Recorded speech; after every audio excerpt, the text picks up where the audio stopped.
Sasa wale wazee bwana walikuwa wameshikana hivi mikono, yani wameshikana hivi. Ina maana kama unapita hapa, mfano hii si ni njia.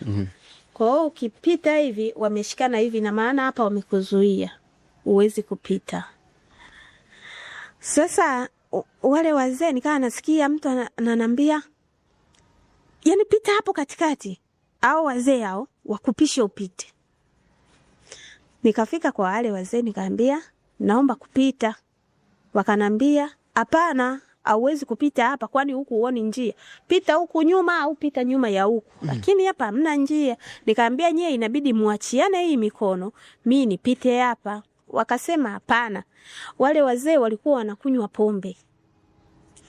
Sasa mimi wale wazee nikaona, sasa hapa nikisita itakuwaje? Lakini nasikia huku sauti inanichochea, pita hapo hapo, pita hapo hapo. Kwa hiyo mimi wale wazee nikawaforce, sasa nikafanya hivi. Nilipofanya hivi si wakaachiana, mimi nikapita. Sasa wakati napita vile, yule mzee akanimwagia pombe. Nikamnyang'anya ile chupa. Nikamwambia, wewe unanimwagiaje pombe mimi? Kwa nini unimwagie pombe? Mimi mwenyewe kwani hii hela siwezi kupata hela ya kununua hii pombe. Kwanza hii pombe shilingi ngapi? Sasa ile chupa sinabidi iwe imesimama hivi. Sasa ile chupa mimi nikajikuta nimeishika huku nyuma huku. Zile pombe zinafanyaje? Zinamwagika chini. Yes. Lakini kumbuka mimi nimeishikia kwa hapa. Alafu tupo tunazozana. Akaniambia nipe chupa yangu, nipe chupa yangu. Nikamwambia mimi chupa sikupi. Nipe chupa yangu, chupa. Sasa moyo ukaniambia mpe chupa yake. Sasa naenda kugeuza hivi chupa, Mungu wangu. Pombe zote nimeshazimwaga. Nikasema hii kesi nimeshainunua. Kwa hiyo nikamrushia kile kichupa. Nilivomrushia kile kichupa, yule mzee ngoja aanze kunikimbiza. Akanikimbiza, nikakimbia, nikaenda huko, nikazunguka. Lakini kila ninakopita unakuta ni wazee hawa 10, hawa hapa wamekaa kama 8. Yaani wapo kama mafungu hivi. Makundi, yes. Lakini bwana kunywa, yani kule ni kustarehe.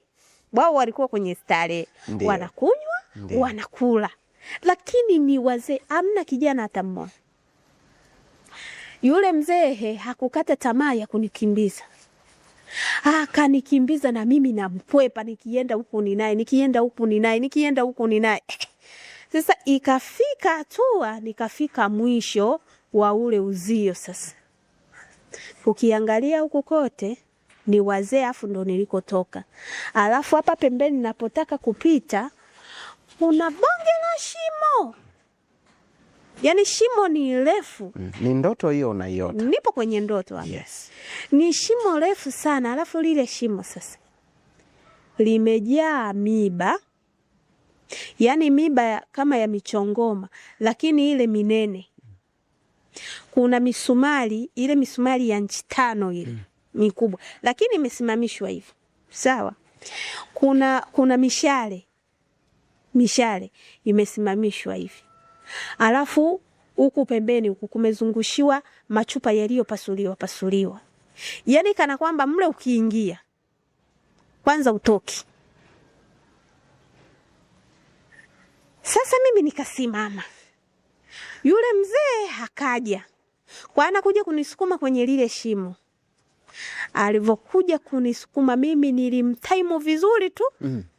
Alivokuja kunisukuma mimi nikajisogeza kidogo. Kwa hiyo alivokuja kunisukuma mimi si niko hapa, nikamkwepa, nikaenda hivi, akaenda hivi, mimi nikamsukumiza kwenye nini? Kwenye lile shimo. Kwenye lile shimo. Kwa nilivomsukumizia kwenye lile shimo, ile miba ikampokea yule baba. Hivi. Sasa yule mzee akaangukia mgongo. Nakwambia pale alianza kutoa udenda, povu, macho naona yanapepesuka, anafanya hivi. Sasa mimi pale nikasema, hivi nishuhudie afe mpaka mwisho au nikimbie? Nikaona watu wanasema, sasa wale wazee, na nikamtupa huyu. Nikaona hapana. Hapa nikimbie. Mzee mmoja akasema, huyu hapa ndiye aliyemtuma. Yaani huyu ndo kamtupa huyu. Anakuonyeshia wewe sasa. Mimi yani sikusubiria. Nikasema hili kundi lote likija hapa nakufa. Nikakimbia. Sasa wale hawawezi kuingia shimoni kwenda kumuokoa yule mwenzao. Kila mtu anasema hawezi kutoka huyu, hawezi kutoka humu ndani, aliyemsukuma ni yule. Mimi yani wanajiandaa ili wanifuate. Mimi nikakimbia, nikastuka kwenye ndoto. Nilijikuta nimesweti usiku huo, moyo unatembea kwa kasi. Nikaanza kutafakari ile ndoto inamaanisha nini. Mtu wa kwanza kabisa ndio mpigia simu huyu mdada alionileta hapa. Jumatatu ya hapo. Sasa umeshatoka kwenye hali ya ndoto, umeamka sasa, umeshtuka. Usiku si nimestuka usingizini. Usiku huo ukanyanyua simu. Sikumpigia huo usiku, sasa nimelala na mume wangu. Ndio. Mume wangu ajui mimi nimeenda wapi, nimemficha. Sawa. Nikaacha amka aende kazini. Mume wangu kweli akaamka akaenda kazini. Mimi muda huo ameondoka. Nikachukua simu, kampigia, "Wewe Nesi?" Akanambia, "Vipi?" Akanambia, "Hivi uko salama?" Nikamwambia nipo salama, lakini nimeota ndoto hivi na hivi na hivi na hivi na hivi. Akanambia, "Yani wewe tayari umeshafunguliwa." Amen.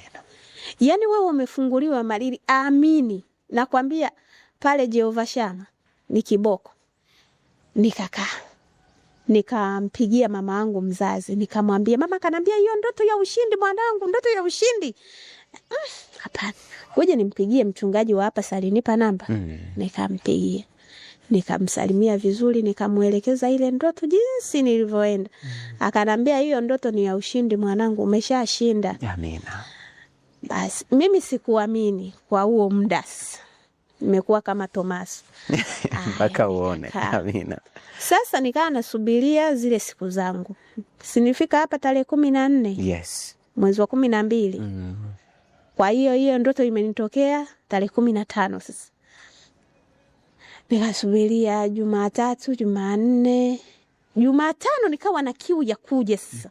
Kwa sababu ile ndoto nimeshaona kama mwanga fulani hivi. Nikarudi tena hapa. Nilikuwa tarehe 17. Basi mchungaji akaendelea tu na maombi na mafundisho, akamaliza kunifundisha, akaanza kuniombea. Ile siku waliniombea muda mrefu sana. Ndio. Kwa sababu mimi nilifika hapa saa 12 na dakika 58.